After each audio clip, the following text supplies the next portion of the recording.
చేగుర్తు party ప్రతిరోజు మీటింగ్లు, road షోలు, కార్నర్ మీటింగ్లు చేసుకుంటూ జోరుగా ప్రచారం చేస్తున్నది. ప్రతిరోజు రోడ్డు షోలు, కార్నర్ మీటింగ్లని ప్రచారం చేసుకుంటా లీడర్లు జనాల నడుమనే ఉంటున్నారులా. అయితే ఈ ఎలక్షన్లల్లా చేగుర్తు పార్టీ తరపున ముఖ్యమంత్రి రేవంత్ సారు ప్రచారం చేస్తున్నాడు. ముచ్చట్లేందో సార్ చూసొద్దాం చలో.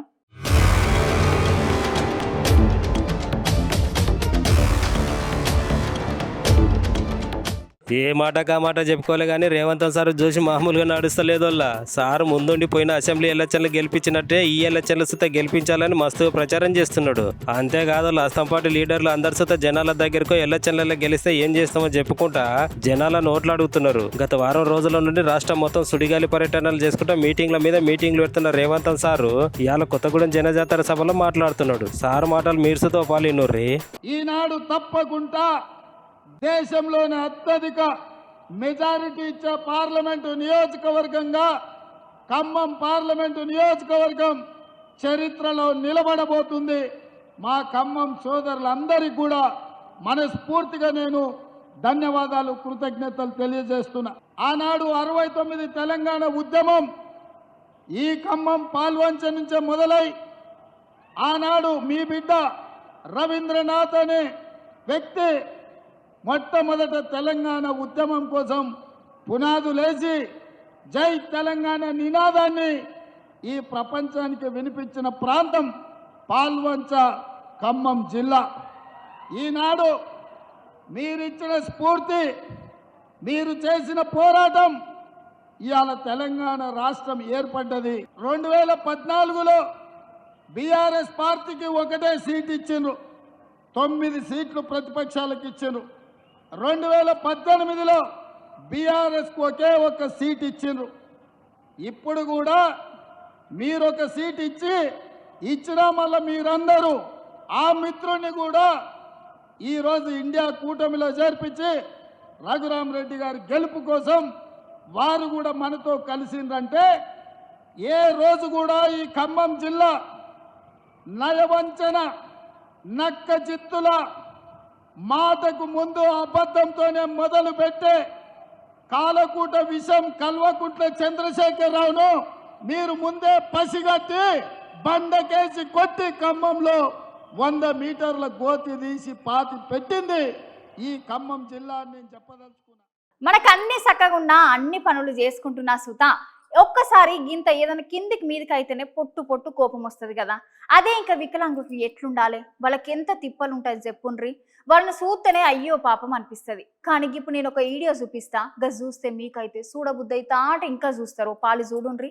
ఈ పాపం చూడురు పాలి మస్తు అంటే మస్తు క్యూట్గా ఉన్నది కదా. కానీ పాపం దేవుడు చూసారా ఎట్లా చేసిండో. ఈ పాపకి కాళ్ళు లేవంట.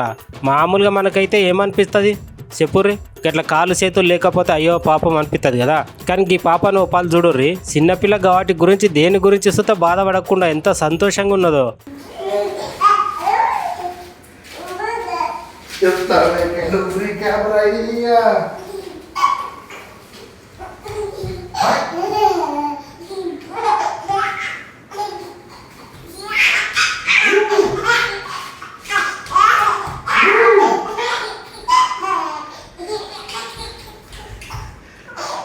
Cabeceiro, papai, cima.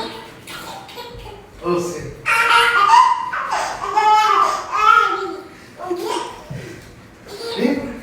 Olé.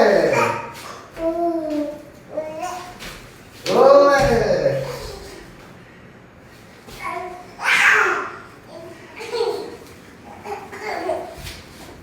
Olha, você pegou, mas você pegou a bola, cara. ఎట్లా ఆడుకుంటుందో మీరే చూడండి. ఈ పాప గా బొమ్మలతో ఎట్లా ఆడుకుంటుందో భలే ఆడుకుంటుంది కదా. ఈ రోజుల్లో ఓరి వారి ఈ పని చేయరా అని అంటేనే చేయకుండా 100 కారణాలు చెప్పేటోళ్ళు ఉన్నారు చాలా మంది. అన్నీ ఉన్న సుత అన్నిటికీ ఏదో కారణం దేవులాడుతూనే ఉంటాం ఎప్పటికీ. ఈ చిన్నపిల్లని చూసి మనం చాలా నేర్చుకోవాలల్లా. నమ్మకం, ఇష్టం, పట్టుదల ఉంటే మనిషి ఏదైనా సాధించవచ్చు అనే దానికి ఈ చిన్నపిల్లనే ఉదాహరణగా చెప్పుకోవచ్చు.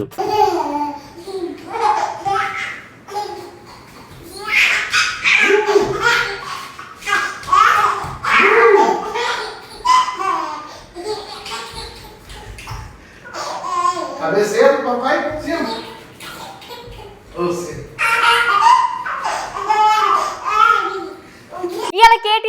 కాంగ్రెస్ సర్కార్ మీద నిప్పులు చెరిగిండుల్లా. కాంగ్రెస్ పార్టీ హామీలన్నీ ఉత్త జూటా మాటలని, వాళ్ళకి మాటలు తప్ప చేతులు చేత కావని అన్నాడుల్లా. అంతేకాదుల్లా తెలంగాణ జనాలు సుత మళ్ళీ కేసీఆర్ సారే కావాలంటున్నారని సార్ మాట్లాడుతున్నాడు. ఓసారి మీరు సుత వినుండ్రి సార్ మాటలు.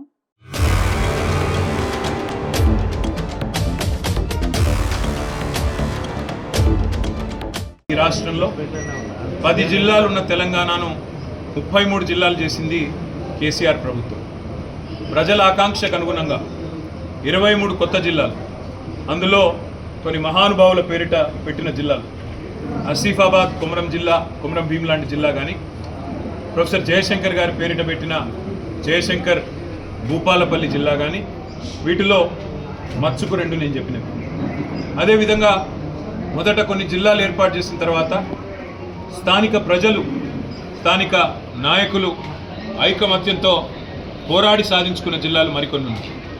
అందులో మన రాజన్న సిరిసిల్ల జిల్లా కూడా అందులో ముఖ్యమైనది. ముఖ్యంగా ఉమ్మడి కరీంనగర్ జిల్లాలో 4 జిల్లాలు, కొత్తగా పెద్దపల్లి, జగిత్యాల, అదేవిధంగా రాజన్న సిరిసిల్ల. ఆనాడు రాజన్న సిరిసిల్ల జిల్లా కోసం ప్రభుత్వం మీద పోరాటం చేసి మాతో ఆనాడు పోరాడి జిల్లాని సాధించుకున్న వాళ్ళలో ఇక్కడ మా రమాకాంతరావు గారు కూడా ఇక్కడ మీ ముంగటున్నారు. ఆ రోజు ఈ జిల్లాలోని జిల్లా సాధన జేఏసీలో భాగంగా ఇక్కడి న్యాయవాదులు కానీ, అదేవిధంగా ఇతర జర్నలిస్ట్ మిత్రులు కానీ, ఇంకా కొన్ని ఇక్కడ ప్రజా సంఘాలు కానీ అందరూ కలిసికట్టుగా ఆనాడు చాలా కష్టపడి పోరాటం చేసి జిల్లాను సాధించుకున్నారు. నిన్న వాళ్ళందరూ రేవంత్ రెడ్డి గారి నుంచి ఆశించింది ఏంటంటే, మేము రాజన్న సిరిసిల్ల జిల్లాను కొనసాగిస్తాం, కొత్త జిల్లాలను ఇట్లే కొనసాగిస్తాం, అధికార వికేంద్రీకరణ వల్ల, పరిపాలనను వికేంద్రీకరించడం వల్ల ప్రజలకు అధికారులు చేరువైనారు, సంక్షేమ ఫలాలు మంచిగా అందుతున్నాయి, అధికారులు అందరూ కూడా ఇక్కడే కొలువు ఉండడం వల్ల, చిన్న జిల్లాలు కావడం వల్ల ప్రజలకు లాభం జరిగింది, నా తప్పు నేను తెలుసుకున్నాను, నాకు బుద్ధి వచ్చింది, చెంపలేసుకుంటున్న జిల్లాలను కొనసాగిస్తున్నా అని చెప్తాడేమో అనుకున్నాను. కానీ ఈ ముఖ్యమంత్రి వైఖరి ఎట్లా ఉందంటే, కేసీఆర్ ఏం చేస్తే దానికి ఉల్టా చేయాలి. కేసీఆర్ గారు 3,000 కోట్ల రూపాయల బతుకమ్మ చీరల ఆర్డర్లు ఇచ్చినారు. ఇక్కడి బతుకు నిలబెట్టినారు, సిరిసిల్ల నేతన్నల బతుకు నిలబెట్టిండు. నెలకు 15-20 రూపాయలు సంపాదించుకునే విధంగా, గౌరవప్రదంగా జీవించే విధంగా సిరిసిల్ల నేతన్నలకు ఒక గౌరవాన్ని ఇచ్చింది కేసీఆర్ ప్రభుత్వం.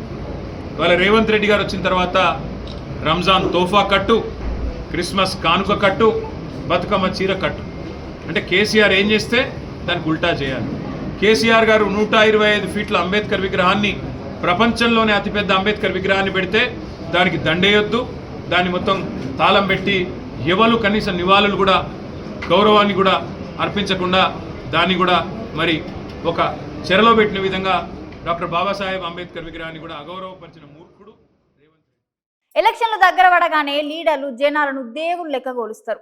ఎందుకంటే వాళ్ళకి అధికారం రావాలంటే జనాల ఓట్లు పడాలి. గాని ఇక్కడ చూడుండ్రి, ప్రచారానికి పోయిన ఒకసారి ఏం చేసిండో.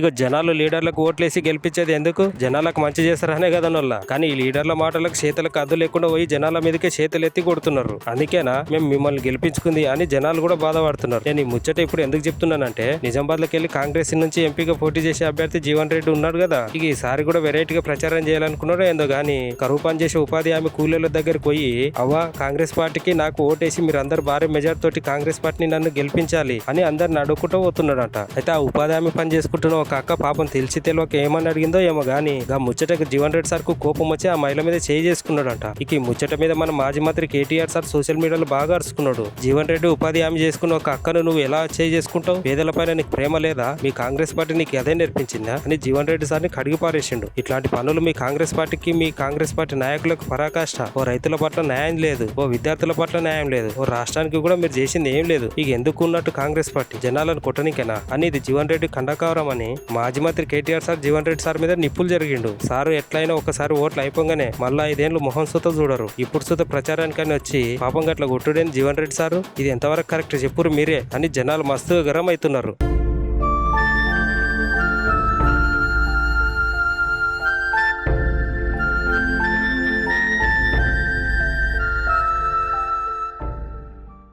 ఎలక్షన్లు దగ్గర పడుతున్న సంది కమలం పువ్వు పార్టీ మస్తు జోరు చూపిస్తున్నది. లీడర్లు జనాలలో తిరుగుకుంటా జనాలలో ఉండేటట్టు చూసుకుంటున్నారు. దాంట్లో భాగంగానే ఇవాళ జనాలతోని రఘునందన్ సార్ మాట్లాడుతున్నాడు. ఇక ముచ్చట్లేందో మాలకు చూసొద్దాం పాలి.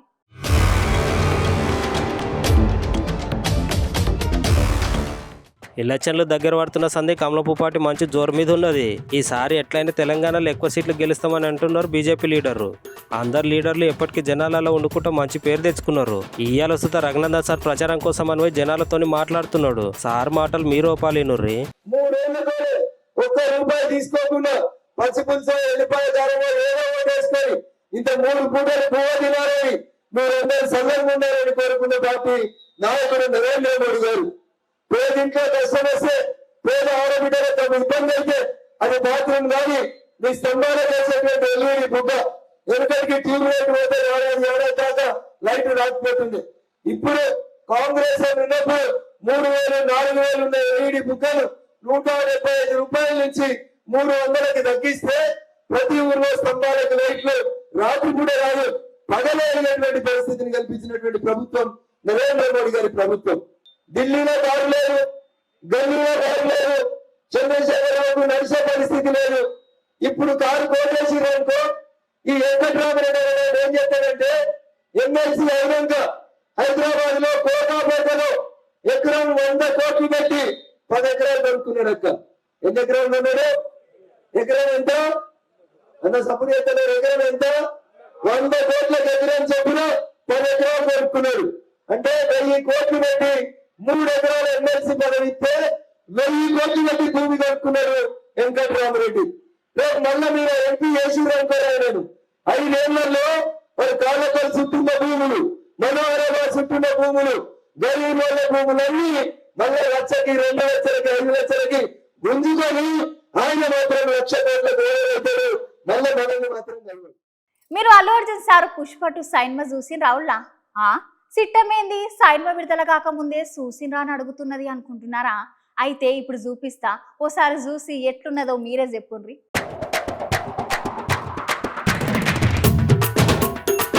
ఆగో అటు చూసిలా ఒకసారి. ఓరి దేవుడా, అరే తీస్తంటే వెళ్తానే ఉంది. ఓ కాక అది బండి అనుకున్నావా లేకపోతే వైన్ షాప్ అనుకున్నావా? వామ్మో ఏంది ఈ కథ అనుకుంటుర్రా? ఇప్పుడు నేను చెప్పే ముచ్చట వింటే అంతకంటే ఎక్కువ పర్సన్ అవుతారోల్లా. ఎందుకంటే కాక వయసుకు చేసే పనికి ఇంత సుత పొంతన లేదు. కాక ఏకంగా అంబానీ సార్కే సూట్ పెట్టినేమో అనిపిస్తుంది ఇది చూస్తే. అసలు ముచ్చట ఏంటంటే ఈ కాక పేరు గోపయ్య అంట.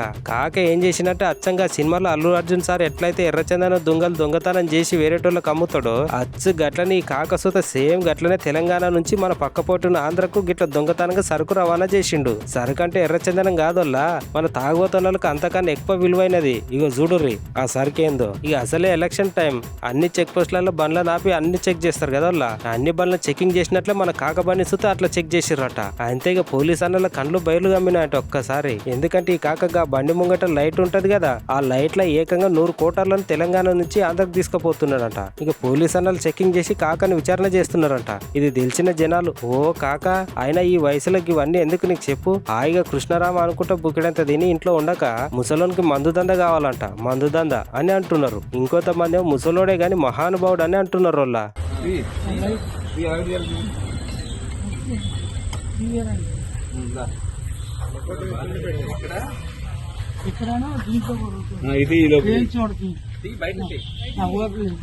ఎలా తీయాలి? రండి మనకు తీయండి.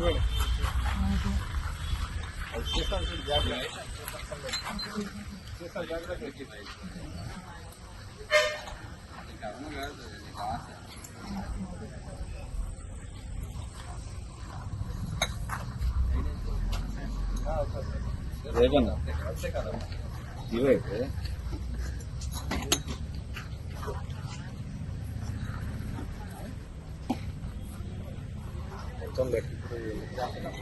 చూపించండి.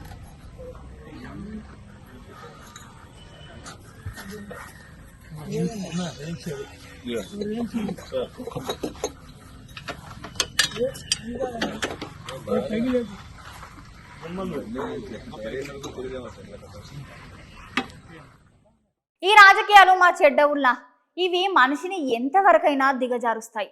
ఈ రాజకీయాలు చేయబట్టి ఒక దిక్కు సొంత తోడబుట్టిన అన్న చెల్లెలు పొట్టు పొట్టుగా తిట్టుకుంటుంటే ఇంకో దిక్కు సొంత అయ్య బిడ్డలు సుతా ఇప్పుడు మస్తుగా మాటలు అనుకుంటున్నారు. ఇప్పుడు ఏడ చూసినా ఇదే ముచ్చట తెలుగు రాష్ట్రాలలో హాట్ టాపిక్ గా మారిందిలా. గా ముచ్చట్లేందో మీకు సుతా చూపిద్దామని పట్టుకొని వచ్చిన అగో చూడుండ్రి ఇద్దరు ఎట్లా తిట్టుకుంటున్నారో.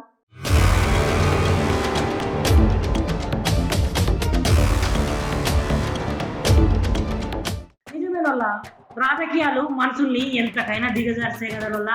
కొద్దికు సొంత తోడబుట్టిన అన్నజెల్లెళ్ళు ఇద్దరు పొట్టుగా మాట్లాడుకుంటుంటే ఇగో ఇప్పుడు కొత్తగా ఈ రాజకీయాలు చేపట్టి ముద్రగడ సారోళ్ళ ఇంట్లో కొత్త లొల్లులు కొత్త పంచాయతీలు సురువైనాయట. జగన్మోహన్ రెడ్డి గారు వాడుకుని వదిలేస్తారు, నేను పవన్ గారి పార్టీ జనసేన పార్టీ అని చెప్పేసి నా కూతురు చేత చిన్న వీడియో రిలీజ్ చేశాను. అయ్యా నా కూతురు నా ప్రాపర్టీ కాదండి, పెళ్ళి అవనంత వరకు నా ప్రాపర్టీ, పెళ్ళి అయిన తర్వాత అంతవరకు ప్రాపర్టీ. కొడుకైతే సొంత పార్టీ, తండ్రి ఆధ్వర్యంలో కొడుకు అప్పు చేస్తే తండ్రికి చెడ్డ, కానీ నా కూతురు చేత పెళ్ళైన అమ్మాయి వాళ్ళ ప్రాపర్టీ చేత నా మీద చిన్న బ్యాడ్గా చెప్పించారండి. ఎంత బ్యాడ్గా చెప్పినా జగన్ గారికి సేవకుడిగా ఉంటాను, అది తెలియలేదు. ఎవరు బెదిరించినా కూడా ఎదుర్కోను, పార్టీలో చేరాను, పక్క చూపు చూడడం చేత కాదు. కూతురు చేత ఈగురు కుటుంబం చేత తిట్టించిన కూడా లెక్క చేయను. ఇగో ఓ దిక్కు ముద్రగడ సారేమో అట్లా మాట్లాడుతుంటే ఇటు చూసిర్రా ఇంకో దిక్కు సారాల బిడ్డ ఎట్లా మాట్లాడుతుందో. వాళ్ళ నాయనని జగనాల సారు కేవలం పవనాల సార్ని తిట్టడానికి మాత్రమే వాడుకుంటారని ఆ సారాల బిడ్డ అంటుంది. పిఠాపురంలో పవన్ కళ్యాణ్ గారిని ఓడించడానికి వైసీపీ నాయకులు ఎన్ని చేయాలో అని చేస్తున్నారు. ముఖ్యంగా నిన్న మా నాన్నగారు ఒక బాధాకరమైన ఛాలెంజ్ చేశారు. పవన్ కళ్యాణ్ గారిని ఓడించి పిఠాపురం నుండి తరిమేయకపోతే ఆయన పేరు ముద్రగడ పద్మనాభం రెడ్డిగా మార్చుకుంటారట. ఈ కాన్సెప్ట్ ఏంటో నాకు అసలు అర్థం కాలేదు. ఆయన ప్రకటన ముద్రగడ అభిమానులకు సైతం నచ్చలేదు. వంగా గీత గారిని గెలిపించడానికి కష్టపడవచ్చు, కానీ పవన్ కళ్యాణ్ గారిని మరియు ఆయన అభిమానుల్ని కించపరిచేలా కామెంట్స్ ఉండకూడదు. మా నాన్నగారిని కేవలం పవన్ కళ్యాణ్ గారిని తిట్టడం కోసమే జగన్మోహన్ రెడ్డి గారు వాడుతున్నారు. ఈ ఎన్నికల తర్వాత ఆయనను ఎటు కాకుండా వదిలేయడం పక్కా. ఈ విషయంలో నేను మా నాన్నగారిని పూర్తిగా వ్యతిరేకిస్తున్నాను. నేను పవన్ కళ్యాణ్ గారి గెలుపు కోసం నా వంతు కృషి నేను చేస్తాను. ఇగో చూసినారులా, ఏది ఏమైనా రాజకీయాలు అయితే మస్తు షెడ్ అయ్యుల్లా చూసిరు కదా. సొంత అయ్య బిడ్డల మధ్య, సొంత అన్నజిల్లల మధ్య ఎట్లాంటి చిచ్చులు పెడుతున్నాయో.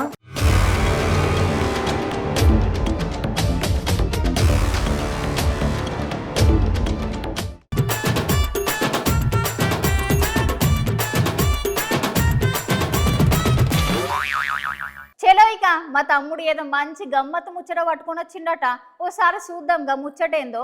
చెప్పురా తమ్మి. అవు కానీ బాషి, ఈ ఎమ్మెల్సీ ఎలక్షన్లల్లో మనకి ఎంత సపోర్ట్ వచ్చింది అనుకుంటావు? ఎవరైనా మనకు సపోర్ట్ చేస్తున్నారా మరి లేరా? జనాలందరూ ఏమనుకుంటారు? ఈ బాధల పోసేటేంది? అరే ఈ హీరో ఏంది ఎలక్షన్లు అంటాడు, ఎమ్మెల్సీ ఎలక్షన్లు అంటాడు, పట్టభద్రులు అంటారు అని బాగున్నది కదా. గదేనులా నేను ఒక మంచి ఇంపార్టెంట్ వ్యక్తి గురించి నేను మీకు చెప్పబోతానా. ఆ వ్యక్తి పేరు ఏం దొరికేనా? తీన్మార్ మల్లన్న అలియాస్ చింతపండు నవీన్.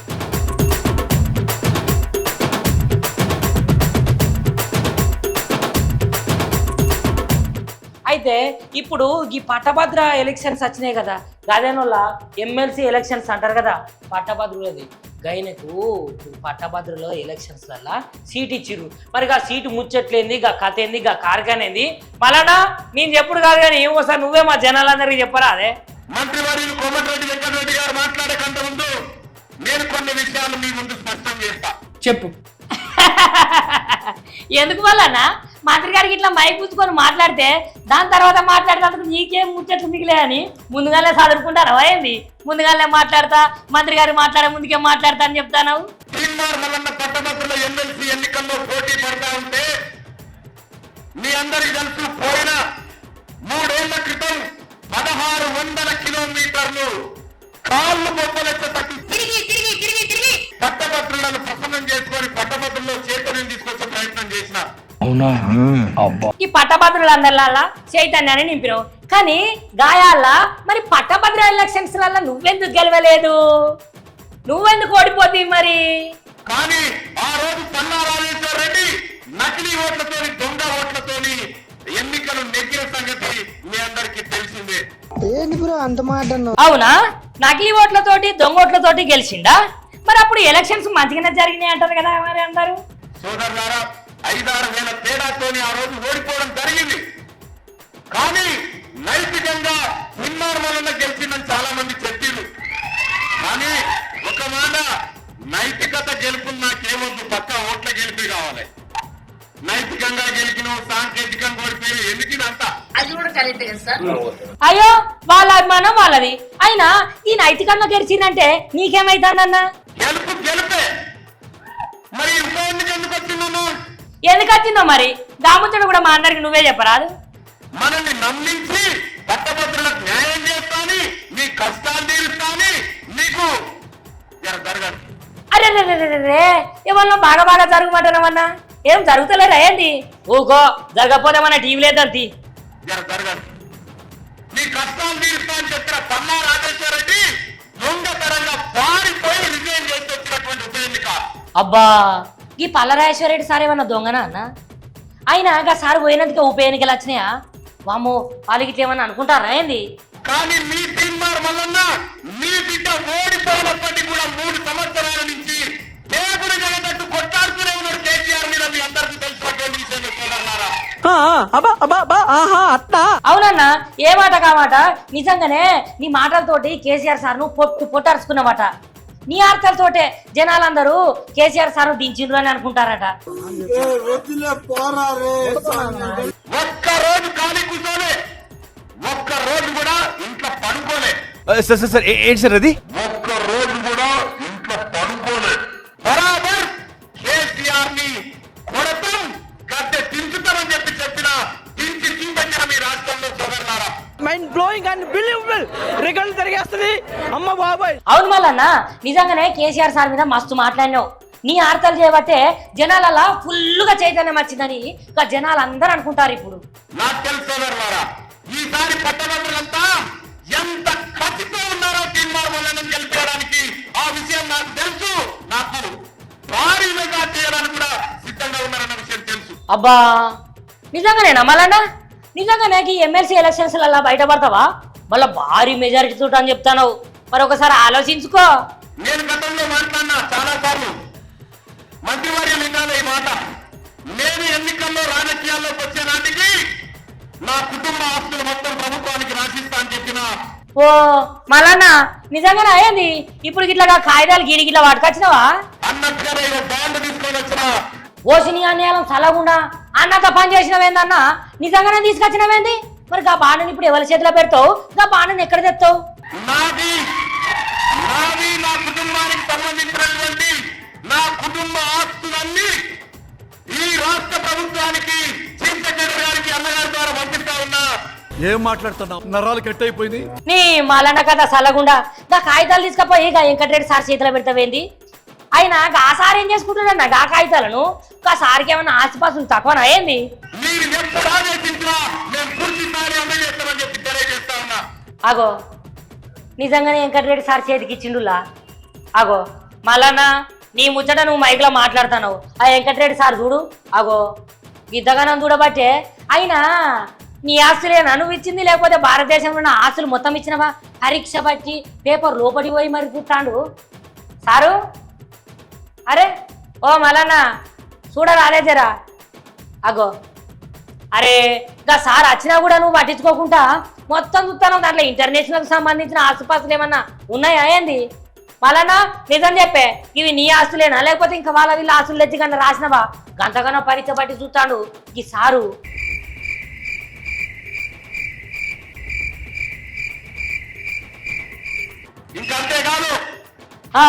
ఇంకేమున్నది? నేను నామినేషన్ పత్రంలో నింపినటువంటి ప్రతి ఆస్తి విలువ ప్రతిదీ మీరు పరిశీలించి పెట్టుకోండి. తీర్మానం చనిపోయినప్పుడు ఏముంటే కూడా మీరు పరిశీలించుకునేటువంటి అవకాశం ఉంటుంది సోదరులారా.